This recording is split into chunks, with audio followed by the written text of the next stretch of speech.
Hi guys, welcome back to my channel. Today's video is going to be all about my favorite makeup brushes and some less expensive dupes for them. At the end of the video, I'll discuss briefly how I clean my brushes really quickly and some of the little tricks I use to clean them so I don't buy super expensive brush cleaner. So let's talk about the difference in brushes. There's synthetic and there are natural fibers. Natural is going to be normally squirrel or some kind of goat hair. You would want synthetic for liquids and creams because they don't pick up as much of the product and they're going to place that product right back down on your skin instead of kind of sucking it up. Think of natural hair bristles kind of like your hair, and when you put styling products and things in there, it'll really hold on to it.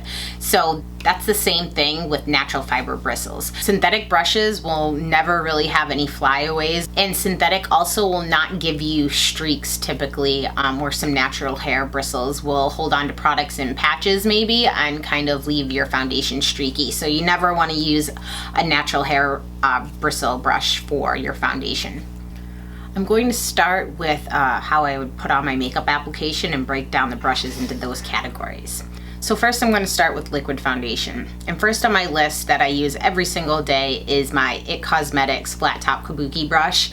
These brushes are amazing. They're all very soft. They feel so luxurious on your face. They're not scratchy. I really love this brush. The way I put on my foundation is I put 2 sprays of Max Fix Plus on here and then I buff my foundation in, and I just really enjoy this brush. All of their brushes are really well made. A dupe for that would be Sigma's Flat Top Kabuki brush. They're F80. You always see this everywhere on YouTube. I used it and it is nice, but I find it a little more scratchy on my face, and compared to this brush, I don't, as you can see, I mean, I like to clean my brushes at least once a week, my personal ones, but I actually have only used this brush a few times because this one is so much softer, but they are very similar, and this brush is less than half of what this brush is, so if you're just starting out, this is a great option. Next for liquid foundation is, you know, even half of that last brush would be the Real Techniques Expert Face Brush. The Pixie Woo sisters made these brushes, if you've ever seen their YouTube, and they are all amazing quality. I mean, they don't shed their synthetic fibers, so they're cruelty free, they're vegan, they're just all really well made brushes, but you can buy this brush individually. A lot of the other ones I'm going to talk about only come in their kits, but this brush is just amazing. It's kind of dome shaped. I use this for all of my BB creams, tinted moisturizers. You can see it's kind of rounded and stiffer bristles, but it's still really soft, and this is a great brush. Another way I like to do my liquid foundation would be makeup sponges, and everybody I'm sure knows about the Beauty Blender. I love this sponge. You want to make sure it's completely wet when you use it and wring it out in a towel, and then so it'll be damp, and then you apply your foundation, and this is really good for getting in there and blending out your under eye concealer. It'll give you that airbrush makeup look. And some of my friends and family actually told me at first that they didn't really like this and they were using it dry, so once they used it wet, they really like it. So these sponges are kind of pricey for a sponge. It's $19.99, but they last a long time. I mean, you do have to wash them regularly. They can start to tear if you're too rough on them or if you use a really drying soap on them. Next down in price range for a makeup sponge would be the Real Techniques Miracle Complexion. It's slanted on one side and domed. You can see it's a little different in size compared to the Beauty Blender. They don't quite feel the same either. The Beauty Blender is a little more spongy and this has a little more bounce to it. Again, you use it the same way, you get it wet. I really like this one too, but the great part of this is $5.99. So $20 basically, or $19.99 and $5.99, so that's a big price difference. And then third down for price would be this Diane makeup sponge. This is a blending sponge, and again, you can see it compared to the other two. It has kind of a little bell shape to it. Same thing, you get this wet and blend your makeup out, and this is only $3.32. So I'll link this down below. Again, I found this on Amazon and it does the job. So again, if you're just starting out and you don't want to invest that much money in it, or you know, you're just figuring out what you like, I would start small and then you can work your way up. Next, for mineral foundation, this is the only brush I use for it. my Real Techniques buffing brush. This you can only buy in part of their core set. It isn't sold individually, but this is a really great brush. It's really soft, it doesn't scratch your face, and it just buffs the product in really well. And in the core set, you would get this detailing brush, which is really great for cleaning up your lips, especially if you're wearing a dark color and you go back through with foundation, cleaning up your eyebrow lines, really any detail work. It's a really small brush. So you're also going to get the pointed foundation brush, and this is really good for under eye concealer, or I really like it to clean up my eyebrows. And then this brush is really good as well. This is their contour brush. It's a little short and kind of stiff. I really use it to blend out my contour. But if you're just starting to invest in brushes, this brush is amazing. And for the money, you're spending $17.99 on that kit and you're getting 4 brushes. So that's a great deal, and they all are really well made. Next, for spot concealing, I really like this Real Techniques. This is their domed shadow brush. This is really good for getting in there, and if you're just putting concealer and kind of buffing this out. I also really like this for mineral foundation for spot concealing. Like if you just have a blemish, you can just dip this in there and really just focus it right where you need it so you're not all powdery, because I do like to be dewy. This is part of a kit. It's their Travel Essentials kit, and in that kit you get 3 brushes. You will get a powder brush, you will get this brush, and you will get another pointed foundation brush. And next, for my under eye concealer, I love this Beauty Addicts eye blender. This is very similar to the MAC 287. I like it. It's dual fiber. There are natural and synthetic hairs in there, and I really like it because it really allows me to paint my concealer on, really direct it at the areas I want. I don't really like using my fingers. I hate getting stuff underneath my nails, and if your hands are not sanitized correctly, you have bacteria on them, using your hands will spread that bacteria on your face. So real quickly, another little tool is not a brush, but I love these paw palettes. I found it on Etsy, and what I do is I pump my foundation. I mean, you can put this all the way up on your arm, you can wear it around your hand. This little strap, you can adjust it. They do have different shapes and colors, and I'll link those down below. I just pump my foundation on here and I mix the colors because I use 2 different ones, and then I just draw them on your face. You can use these for anything. I love these. This is another one of the paw palettes I have. It's a little ring, and I use this for when I'm mixing my OCC lip tars on there, or you can use this again for anything. I also use it for eyeliner. Sometimes the gel liners can get a little kind of thicker, and so I like to kind of take a little out and even just thin it out on my brush before I go and drag it on.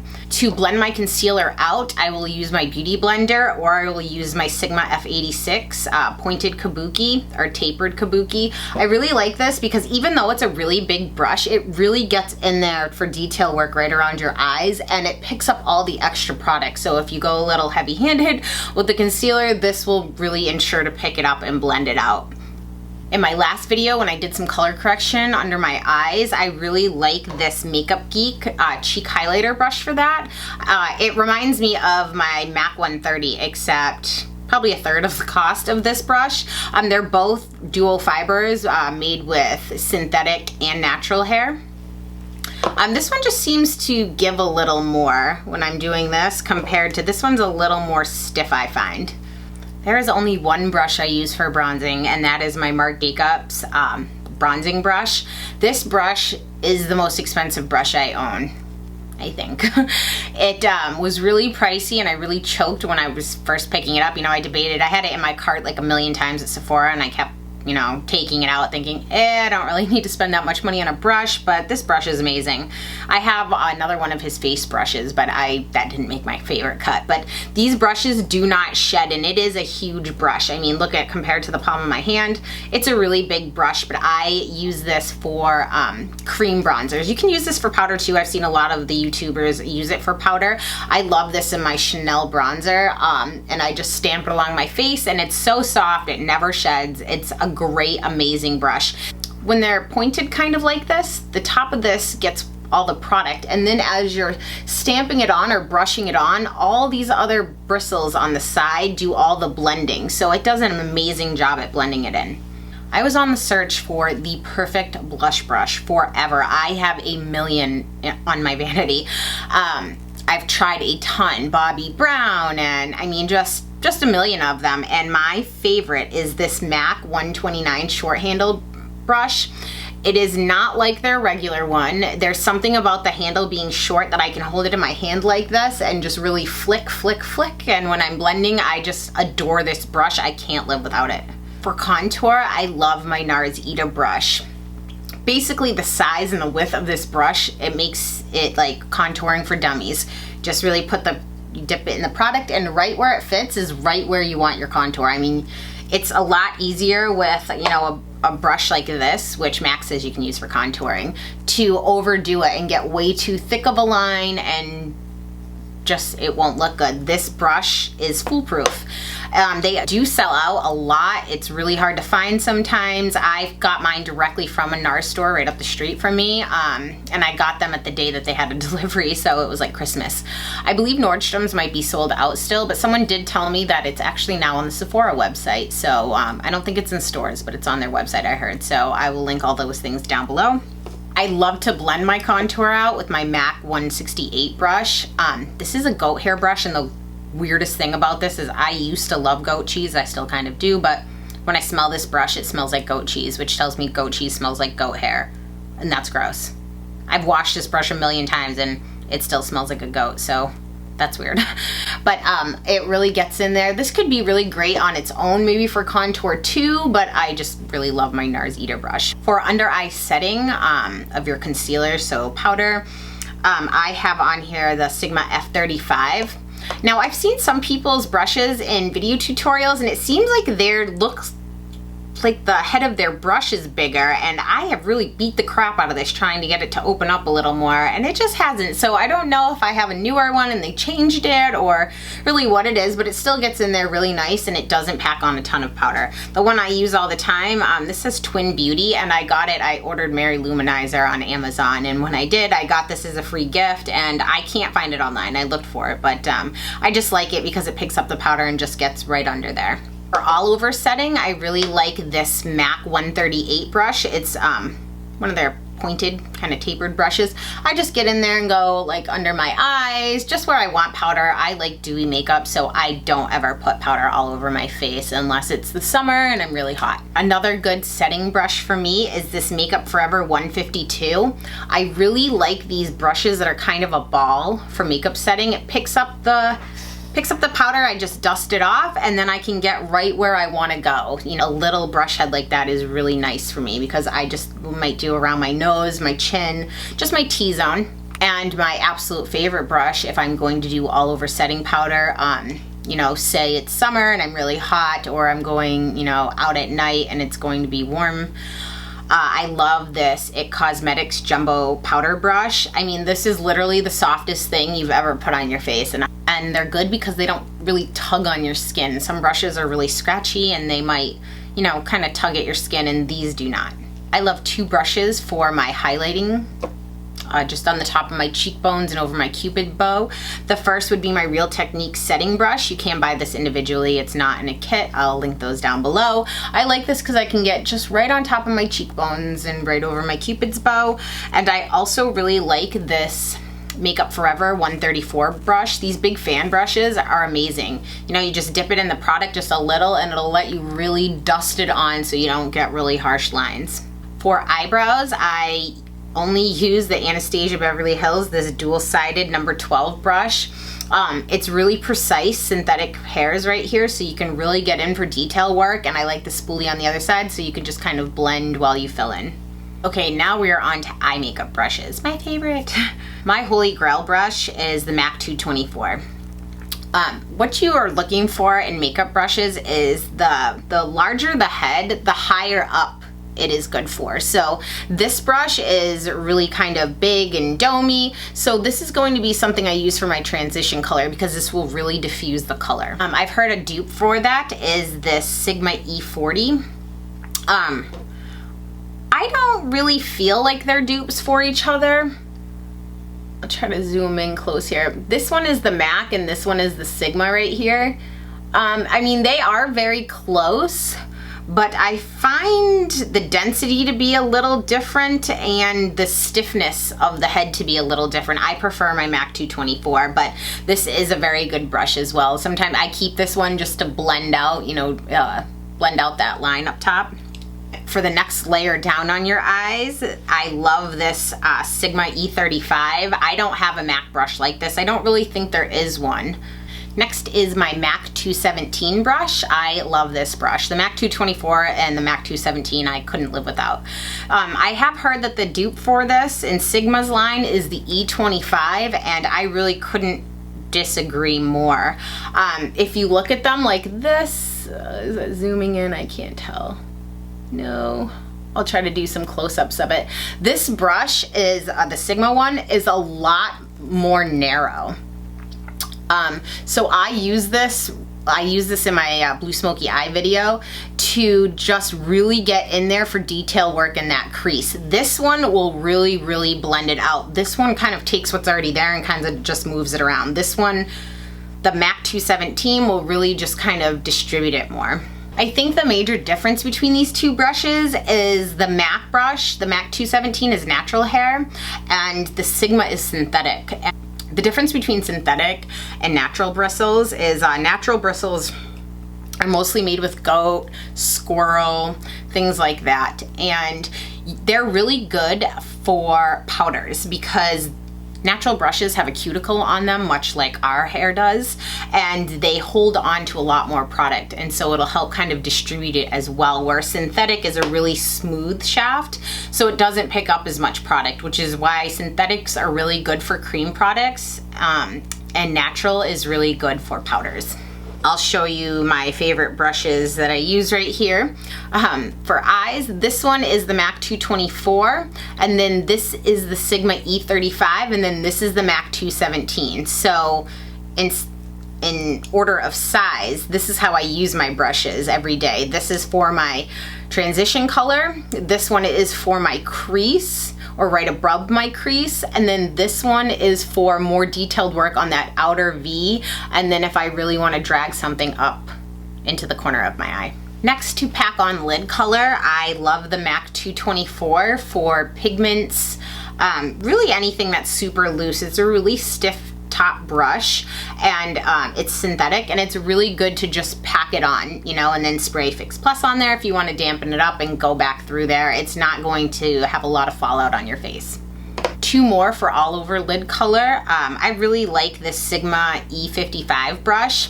It's really just a stiff tip brush right here, and I like it for packing color over my entire lid. And I feel like the dupe for that would be the MAC 239, and honestly I don't really reach for this brush anymore ever since I got the E55. If you look at them side by side, the MAC one is a little longer, and I find that it's a little harder to control precise all over lid application.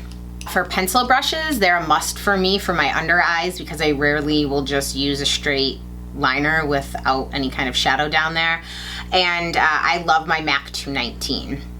A dupe for that would be the Sigma E30. They are very similar, but I feel like my MAC one is, the MAC is this one right here, and this is the Sigma.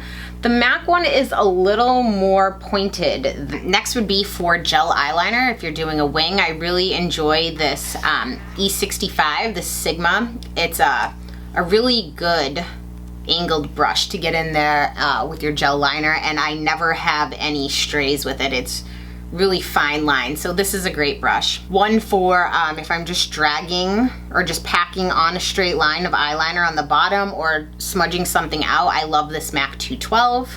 And the brush I use to clean up my lipstick when I'm wearing really vampy lips, or if I'm going in really to detail my eyebrows, is this MAC 195. It's pointed, and so you can really get in there on your Cupid's bow and go up and right down on your lips, and it's really good if you have to get precise, if you want to clean up your cat eye on the outside. Something that I found, I think I found it on Instagram actually. This is called a color switch, and it's basically a hair donut. What you would do with this is, say I'm using my E35 and I'm putting a darker color in my crease. and then I want to switch colors. Maybe I just want to go on the outside V of it. I would take the brush after I'm done using it and just swirl it around in here. Literally, this looks like one of those hair bumps or donuts. And it basically is just a rough texture, and it takes all the powder off your brush so you can start completely clean. And this makes it so you don't have to have a bunch of backups if you don't want. They do have one that has a little wet circle in the middle here that's good for the people that like to wet their pigments and things, but that one you have to take out and throw away all the time, and I would imagine that that could grow mold if you get it too wet, so I didn't get that one. And I'm pretty sure they sell replacements of these, but I don't see why I wouldn't be able to wash it out and put it back in, so I haven't tried that yet, but I will be. Now for cleaning my brushes, I kind of thought this was really gimmicky when I first saw it, but this is a Sigma Spa Glove ×2. There are two sides to this glove, and the reason why there's two thumbs for it is so I'm right-handed. If I'm washing on this side, which is the face side with the larger bumps, and then I switch to an eye makeup brush, I just have to flip it around on my hand. Their original glove only has one thumb, so you'd either have to continually flip your hand back and forth, or you would have to switch hands if you weren't comfortable doing that. Why I love this glove is it really, really deep cleans your brushes. What I use to clean my brushes instead of super expensive makeup cleaner is I use a hydrating shampoo that is sulfate free, and I just get the glove wet right over my sink. I squeeze a little shampoo on there, and then you swirl your brushes around on there. Everything will come off. Then on this side, you run it under the water. You just go like this and kind of rinse it off, and then these little refinement tips you can go over, and it'll take off all the extra soap on there, and you can even go up on here if you want. And then when you're done, you just close your thumb around here, and there's these little grips, and it will squeeze all the water off and then reshape your brushes, and then you just lay them down to dry, and that's awesome. It has a nice terry cloth liner inside here too, so your hand doesn't get wet while you're flipping it back and forth. It is important to clean your makeup brushes regularly because they do get bacteria on them, and that is a way to spread bacteria on your face, which will cause breakouts. And especially if you are a makeup artist, you obviously know that you need to be cleaning your brushes after every person. Say right here I have a bunch of my face brushes. I would go on to the wash on the face side because it's larger texture than this eye side. That'll really get in there for the smaller brushes. And you can just put soap and water on here, and literally you can clean a bunch of brushes all at once. Under the water, I mean, we all know cleaning your brushes is like the least favorite thing to do, but it makes it really easy. This glove is amazing, and I know Sigma has a sale going on right now. I'll link all that stuff below. I think we can all agree that one of the most annoying things about makeup brushes is if they start shedding and leaving little hairs on your face. One reason that could be causing that is if it is a natural hair brush, if you're washing them in really high alcohol containing brush cleansers, or you're not conditioning them, it's just like our hair. If you shampooed your hair all the time and you never conditioned it, it would get really dry and brittle, and it would start snapping off. You'd have breakage, and it's the same thing with makeup brushes. You want to make sure that you are cleaning them with a cleanser that is kind of hydrating as well. And if you're not really sure if it is, once a month I like to run just a little conditioner through my bristles and let it sit there for like 10 minutes, and then I'll come and rinse it off, and that will keep your bristles in really good shape. I mean, your brushes are an investment, and you want to take care of them, and they will last you a really long time. For my beauty blenders, I got this from Ulta, this Japonesque. It's just called the Solid Brush Cleaner. It smells really good. And what I do is I get my beauty blender wet, and I just swirl it around in there and squeeze it out in the sink until all the makeup runs out of there. And these are really inexpensive. I'll link them down below. And then Beauty Blender also makes this cleanser. Again, I think you can just use shampoo, but this might be a little more gentle than that. And those are all of my favorite makeup brushes. Those are really the ones I use the most often. I do have quite a few brushes, but these are the ones that I love the best, and after trying a lot, these are the ones I would get. If you guys have any questions or comments, please leave them in the comment section down below. Thank you for tuning in, guys, and I'll see you next time. Bye!